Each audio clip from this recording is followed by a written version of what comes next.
Let's now bring you the Senate's briefing by the National Chairman of the Independent Electoral Commission, INEC, Atahiru Jega. Many Nigerians seem not to be too comfortable that INEC cannot guarantee the 2015 election date due to the security situation, which INEC says it's beyond its resolution, pointing in the direction of the security apparatus in the country. INEC Chairman Professor Atahiru Jega makes his way into the Senate chamber. The Senate invited him to clear the air on some worrying issues pertaining to INEC's preparedness for the upcoming general elections. There have been widespread reports of the inability of Nigerians to collect their voters' cards and the outstanding issue of the legality of the use of card readers for the elections. Professor Jega said INEC is not violating the Constitution by using card readers for the elections. He then demonstrated how the card readers would work. You're finished? No. Done with the demonstration, lawmakers grilled Professor Jega on several issues. They sought to know how reliable the card readers are and what other backup plans the Commission has put on ground in the event that the card readers malfunction on election day. In the highly unlikely event that a card reader fails, we have enough spares to deploy before the end of the accreditation at 1 p.m. and then adjust the time to gain for lost time where or if a card reader has failed.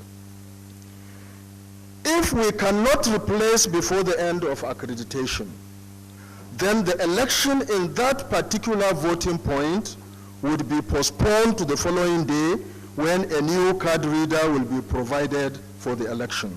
Although Professor Jega was optimistic that INEC would take advantage of the postponement of the elections to ensure that everything is put in place, he admitted that there were still unresolved problems.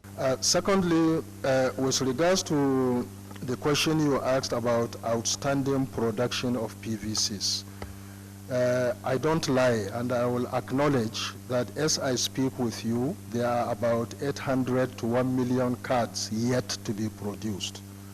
The postponement of the elections is already a foregone issue, but that did not stop lawmakers from calling the attention of the INEC chairman to one nagging issue. Come 28th of March and 11th of April,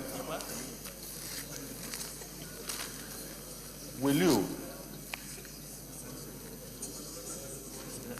commit yourself to us and Nigerians about the sanctity of these dates? It's a very difficult question to answer because, yes, let me land. I have said consistently that there are things under the control of an electoral commission. There are things that are not under the control of an electoral commission. For things that are under our control, we can give definite and categoric assurances. What is not under our control, it's futile, it's fruitless, it's useless to give a definite guarantee on them.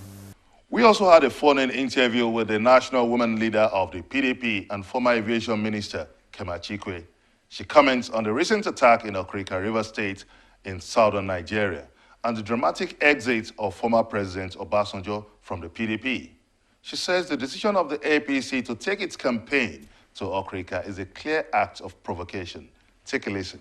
You can't put an opposition party residence near her own.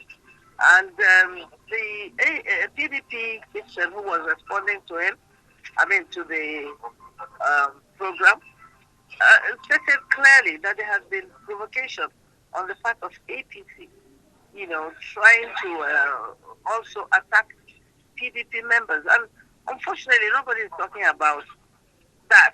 They seem to have a lot of police issues on both sides.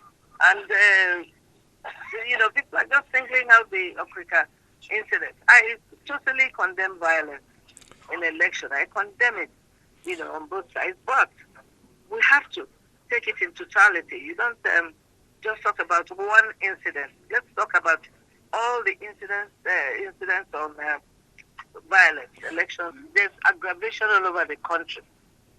And, it just like what I said now, there must be a global overview of these attacks on both sides, so that in the north the PDP can campaign conveniently and comfortably, and APC can campaign conveniently and comfortably.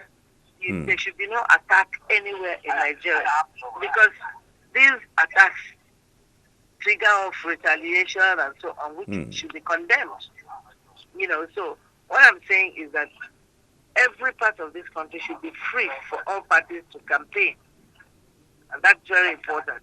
So just one quick one. How would you react to former President Obasanjo's exit after 16 years of pioneering and leading the party? President Obasanjo has resigned from the party after 16 years, and he has his own personal reasons.